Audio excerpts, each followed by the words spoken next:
இருக்கிறது பிரியமானவர்களே. வாழுகிற காலம் கடைசி காலமாய் இருக்கிறது.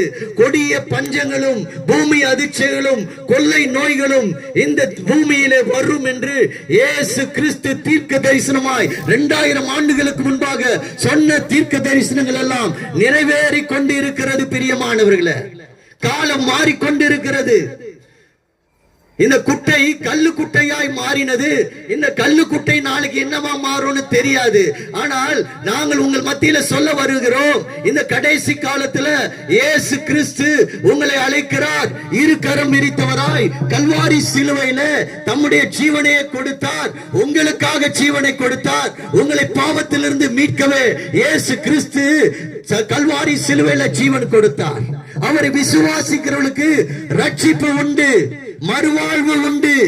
அது மாத்திரமல்ல, வைகுண்ட வாழ்வு உண்டு, மோட்ச வாழ்வு உண்டு என்று இயேசு கிறிஸ்து உங்களிடத்துல இந்த வேளையில சொல்ல விரும்புகிறார். ஐயா, நாங்க இயேசுவை பார்க்கல, எங்க இருக்கிறார் நாங்க பார்க்கலையே அப்படின்னு சொல்லலாம். இயேசு கிறிஸ்துவ உங்க உள்ளத்துல உணர முடியும்.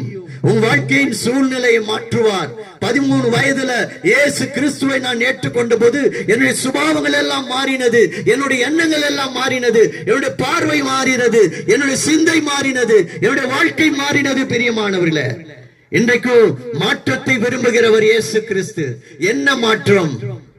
இன்றைக்கு நீங்க சொல்லலாம், ஐயா குடும்பத்துல சமாதானம் இல்ல, என்னைக்கு பார்த்தாலும் சண்டை, என்னைக்கு பார்த்தாலும் பிரச்சனை, என்னைக்கு பார்த்தாலும் போராட்டம், என்னைக்கு பார்த்தாலும் கடன் பிரச்சனை, என்னைக்கு பார்த்தாலும் தூக்கம் இல்ல, என்னைக்கு பார்த்தாலும் கனவுல ஏதோ ஒரு இருள் வந்து என்னை பயன்படுத்துகிறது, தூக்கம் இல்ல.